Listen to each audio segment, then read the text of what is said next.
Hello friends, एक बार फिर से आप लोगों का समर क्लास में स्वागत है। आज हम लोग पढ़ेंगे अधिगम के सिद्धांत। जैसे कि मैंने अधिगम चैप्टर स्टार्ट किया है, उसमें हम लोग अधिगम में पढ़ चुके हैं अधिगम क्या है और अधिगम के वो अधिगम का स्थानांतरण, अधिगम के वक्र में अधिगम का पठार, ये सारा हमने पढ़ लिया है। आज हम लोग पढ़ेंगे अधिगम के सिद्धांत।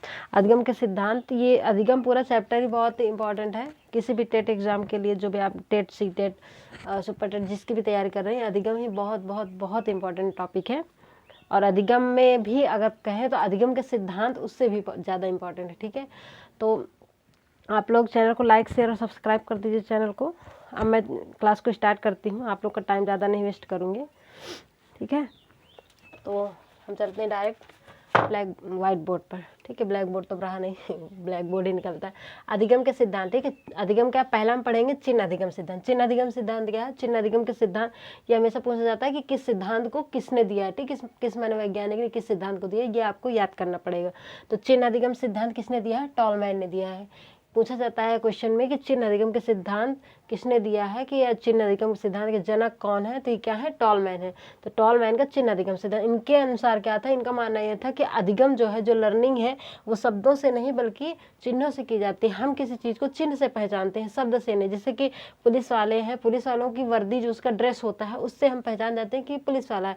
डॉक्टरों की जो ड्रेस होता है, डॉक्टर का जो ड्रेस होता है व्हाइट कलर का, उससे भी हम क्या, उनके ड्रेस से पहचान जाते हैं। उनका ये ड्रेस क्या है? वो उनके चिन्ह है कि ये डॉक्टर ही पहनते हैं, तो उनका ड्रेस देखकर ही हम जान जाते हैं कि ये डॉक्टर है।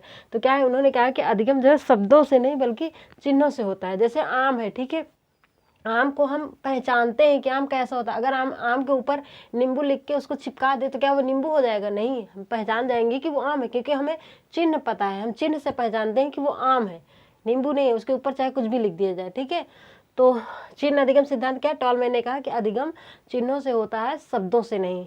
ठीक है, अब हम चलते हैं, दूसरा क्या है हमारे पास? सार्थक अधिगम सिद्धांत डेविड आसबोल ने दिया है।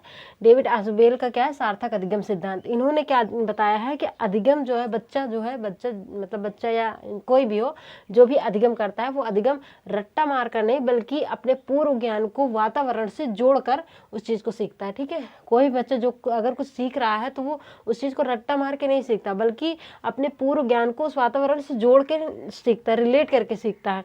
तो सार्थक अधिगम सिद्धांत किसने दिया? डेविड आसबोल का। ठीक है, अब हम चलते हैं गेस्टाल्टवादी सिद्धांत। गेस्टाल्टवादी सिद्धांत के जनक कौन है? मैक्स वर्दीमर। ये बहुत बहुत इंपॉर्टेंट है, ये पूछा जाता है कि गेस्टाल्टवादी सिद्धांत के जनक कौन है? मैक्स वर्दीमर है।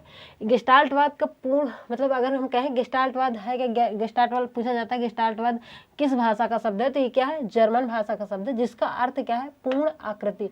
गेस्टाल्टवाद का मतलब अर्थ क्या होता है? पूर्ण आकृति। अगर हम पूछे कभी कभी क्वेश्चन में ये भी पूछा जाता है कि 3-4 मनोवैज्ञानिकों के नाम दे दिए जाएंगे और पूछा जाएगा उसमें कि कौन से गेस्टाल्टवादी हैं, कौन से नहीं है। तो इसके लिए हम ये तीन मनोवैज्ञानिक है जो गेस्टाल्टवाद से रिलेट करते हैं, यही अक्सर पूछे जाते हैं, ये प्रमुख है। ठीक है, तो गेस्टाल्टवादी कौन कौन से हैं? कोहलर, कोफका और वर्दीमर। अगर पूछा जाए कि कौन कौन से गेस्टाल्टवादी हैं, तो कोहलर, कोफका और वर्दीमर। वर्दीमर इसमें प्रमुख है। वर्दीमर क्या है? गेस्टाल्टवादी सिद्धांत के जनक है। ठीक है, तो अब हम चलते हैं गेस्टाल्टवादी सिद्धांत मैक्स वर्दीमर ने दिया है। गेस्टाल्टवादी सिद्धांत के अन्य नाम भी हैं। ठीक है, अन्य नाम कौन कौन से हैं?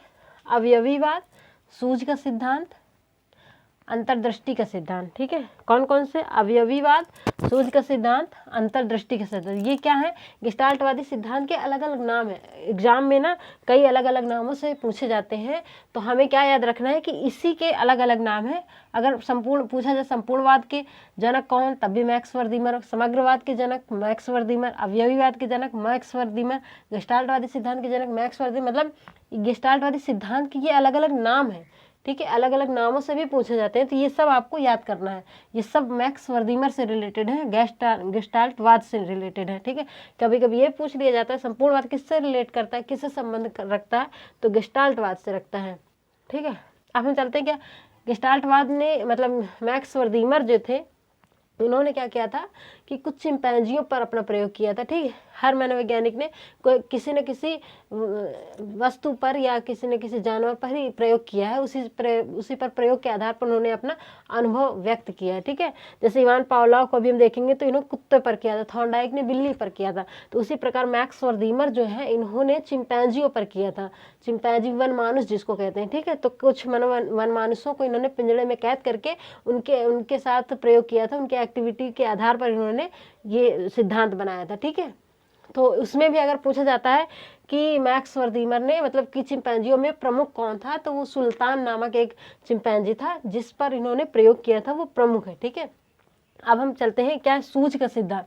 इनका मानना ये था कि मतलब कि जैसे कि कोई प्रॉब्लम है, ठीक है, वो हम सोल्यूशन ढूंढ रहे, नहीं आ रहा, फिर अचानक से हमारे दिमाग में इकट्ठा मतलब अचानक से जैसे कहते हैं ना दिमाग की बत्ती जल जाना, अचानक से हमारे दिमाग में उसका सोल्यूशन आ जाता है, तो वो क्या होता है सूझ का सिद्धांत, अचानक किसी चीज़ का सोल्यूशन आना। तो सूझ का सिद्धांत या अंतर्दृष्टि का सिद्धांत, आरोपण का, अधिगम स्थानांतरण का सिद्धांत। मैंने कल अधिगम के स्थानांतरण में आपको ये पढ़ाया था कि एक जगह पे सीखा हुआ ज्ञान का दूसरी जगह आरोपित करना अधिगम का स्थानांतरण है। ठीक है, तो आरोपण का, अधिगम स्थानांतरण का सिद्धांत, सूझ का सिद्धांत या अंतर्दृष्टि का सिद्धांत, ये सारे सिद्धांत गेस्टाल्टवाद या मैक्स वर्दीमर ने ही दिए हैं। इनकी दो प्रमुख बुक है। ठीक है, मैक्स वर्दीमर की दो प्रमुख बुक है, the mentality of apps, apps का मतलब यहाँ पे चिंपैंजियों से ही है। ठीक है, द मेंटालिटी ऑफ एप्स, दूसरा है द टास्क ऑफ गेस्टाल्ट। ठीक है, तो गेस्टाल्ट के नाम से पता चल रहा है गेस्टाल्ट, ये एप्स आपको मतलब वनमानुषों की बात कर रहा है, तो ये क्या है mentality of apps, the task of gestalt, ये दोनों बुक किसके हैं मैक्स वर्दीमर के हैं। आई होप आप लोगों को ये समझ में आ गया होगा, मैंने बहुत अच्छे से एक्सप्लेन किया है। और अगर फिर भी आप लोगों को नहीं समझ तो 1 2 3 बार आप लोग इस वीडियो को देखिएगा, आपको बिल्कुल सब नोट्स ज़रूर बनाइएगा। ठीक है, अब हम चलते हैं इवान पावलोव की तरफ। इवान पावलोव जो है इन्होंने क्या किया था, इन्होंने एक कुत्ते पर प्रयोग किया था। ठीक है, इन्होंने एक कुत्ते को पिंजड़े में बंद कर दिया था और क्या किया था, उसके गले में ऑपरेशन करके एक नली लगा दी थी और नली को बाहर निकाल के एक कटोरे में रख दिया था, ताकि वो ये देखना चाह रहे थे कि जब हम प्रयोग करते हैं उसके मतलब ताकि वो लार इकट्ठा कर सके। ठीक है, तो उन्होंने क्या किया था, इन्होंने क्या किया था कि कुत्ते को क्या करते थे कि पहले घंटी बजाते थे और फिर वो खाना देते थे। पहले शुरू में पहले वो घंटी बजाते थे फिर खाना देते थे। तो जब कुत्ता जान गया कि घंटी बजा के तब खाना देते हैं, तो वो घंटी बजाने पर ही लार टपकाने लगता था। कुत्तों की आदत होती है लार टपकाना, तो जहाँ घंटी बजती थी तो लार टपकाने लगता था और फिर उसके बाद खाना आता था। ठीक है, तो ऐसे रोज करते करते फिर वो क्या करने लगे कि खाना ना देकर केवल घंटी बजा रहे थे, तब भी वो कुत्ता क्या कर रहा था कि लार टपका रहा था, क्योंकि उसे उम्मीद थी कि अभी खाना आएगा। ठीक है, तो क्या किया इन्होंने कि गैर अनुकूलित परिस्थिति को अनुकूलित करके उसको रिलेट कर दिया, उसको संबंधित कर दिया, उसको संबंध स्थापित कर दिया। गैर अनुकूलित उद्दीपक और अनुक्रिया के बीच में इन्होंने संबंध स्थापित कर दिया। ठीक है, कि कुत्ता क्या किया, कुछ दिन बाद वो केवल खाना न मिलने पर उद्दीपक क्या होता है, उद्दीपक जिसको देख के हम मोटिवेट होते हैं, तो कुत्ता क्या खाना के लिए तो मोटिवेट था ना, तभी तो लार टपका रहा था। लेकिन जब 2-4 दिन मतलब ऐसे करते करते जब कुछ दिन हो गए, जब उसकी आदत पड़ गई, तब उन्होंने भोजन ना देकर केवल घंटी बजाते थे और उस पर भी वो क्या करता था, लार टपकाता। तो क्या किया उन्होंने कि गैर अनुकूलित अनुक्रिया को अनुकूलित अनुक्रिया के साथ संबंध स्थापित कर दिया। ठीक है, तो ये क्या हो गया, ये हमारा क्या, तो उन्होंने इनके ये कई अलग अलग नामों से जाने जाते हैं, इनके ये नामों से अलग अलग नामों से क्वेश्चन पूछे जाते हैं, तो ये नाम बहुत इंपॉर्टेंट है, आपको याद करना।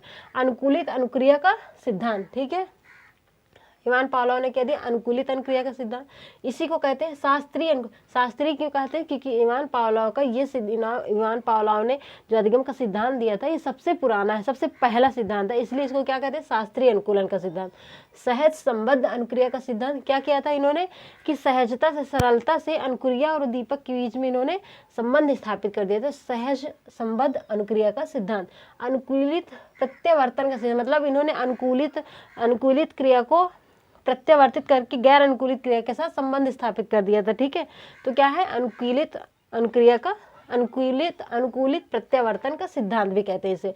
अब क्या विलोपन का सिद्धांत भी इवान पावलोव ने ही दिया है। विलोपन का सिद्धांत का मतलब क्या है कि इन्होंने कहा है कि भले ही हम घंटी बजाकर उसे एक दो दिन तक हम टाल सकते हैं, घंटे बजा दें और भोजन नहीं दें तो वो लार टपकाएगा, लेकिन जब हम ऐसे रोज करेंगे ना तो कुछ दिन बाद क्या होगा कि वो विलोपन का मतलब गायब हो जाएगा, फिर वो लार नहीं टपकाएगा क्योंकि वो समझ जाएगा। ठीक है, तो क्या है, ये विलोपन का सिद्धांत है। ठीक है, तो विलोपन का सिद्धांत किसने दिया था? इवान पावलोव ने। ये अलग अलग नामों से एग्जाम में पूछा जाता है, ये सारे किसने दिए? इवान पावलोव के ही नाम से जाने जाते हैं। इनके सभी के जनक इवान पावलोव ही हैं। इन्होंने एक बुक लिखी थी जिसका नाम है कंडीशन रिफ्लेक्स। ठीक है, तो इनके पावलोव के कितने हैं? 4-5 अलग अलग नाम है। अनुकूलित अनुक्रिया का सिद्धांत, शास्त्रीय अनुकूलन का सिद्धांत, सहज संबद्ध अनुक्रिया का सिद्धांत, अनुकूलित प्रत्यावर्तन का सिद्धांत या विलोपन का सिद्धांत। इन सभी सिद्धांत के जनक कौन? इवान पावलोव हैं। ठीक है, इन्होंने कुत्ते पर प्रयोग किया था। किस पर किया था? कुत्ते पर। इन्होंने कुत्ते पर प्रयोग किया था। अब हम चलते हैं डगलस मैकग्रेगर का क सिद्धांत। इनका डगलस मैकग्रेगर का क सिद्धांत भी कहते हैं इसको। ठीक है, या आबा सिद्धांत या AB सिद्धांत भी कहते हैं। तो क का मतलब इन्होंने 2 प्रकार के सिद्धांत बताए थे। पहला ये था कि सकारात्मक प्रेरणा, दूसरा ये था हमारा नकारात्मक। इन्होंने प्रेरणा पर दिया था। तो क्या? सकारात्मक प्रेरणा, दूसरा नकारात्मक प्रेरणा। सकारात्मक प्रेरणा क्या है? इसमें बच्चा मतलब इसमें बाल केंद्रित शिक्षा होती है। बच्चा खुद से कार्य करता है, खुद से प्रेरित होता है और खुद से वो पढ़ने की कोशिश करता है, अच्छे काम करता है, बच्चा सक्रिय होता है। ठीक है, सकारात्मक प्रेरणा में। नकारात्मक प्रेरणा में क्या है कि ये शिक्षक केंद्रित शिक्षा होती है। इसमें क्या, बच्चा निष्क्रिय होता है, वो आलसी होता है। ठीक है, क्योंकि शिक्षक क्या करता है, खुद को केंद्र में रख के पढ़ाता है, बच्चों की रुचियों का, उनके लेवल का, उनके मतलब भावनाओं को किसी को इम्पोर्टेंस नहीं देता है। वो खुद को इम्पोर्टेंस देता है, मतलब खुद लेक्चर देगा, व्याख्यान करके कुछ भी करके चला जाएगा। बच्चे इसमें क्या, निष्क्रिय होते हैं, आलसी हो जाते हैं। तो ये नकारात्मक प्रेरणा का सिद्धांत है। सकारात्मक प्रेरणा का सिद्धांत क्या है? बच्चा बाल केंद्रित शिक्षा होती है, उनकी रुचियों का, उनके स्तर का ध्यान रख के उनको पढ़ाया जाता है, तो वो रुचि स्थापित करते हैं और सक्रिय होते हैं। तो सकारात्मक प्रेरणा का सिद्धांत हो गया। तो डगलस मैकग्रेगर का क सिद्धांत है सकारात्मक प्रेरणा और नकारात्मक प्रेरणा। तो आज की क्लास यहीं तक थी। कल मैं अधिगम के और भी सिद्धांत जैसे थॉर्नडाइक हो गए और चरणबद्ध अधिगम का सिद्धांत हो गया और भी कई मनोवैज्ञानिक हैं, तो मैं रोज मतलब डेली एक दो जितने मतलब मैं ला सकती हूँ बोर्ड में लिख के उतने में लेके आऊँगी। और ये बहुत ही इंपॉर्टेंट टॉपिक है। प्लीज़ आप लोग लाइक शेयर और सब्सक्राइब भी करते रहिए, नहीं तो मैं शायद ज़्यादा दिन इसको ना चला पाऊँ। तो इसके लिए आज की क्लास यहीं तक। बाय बाय, धन्यवाद।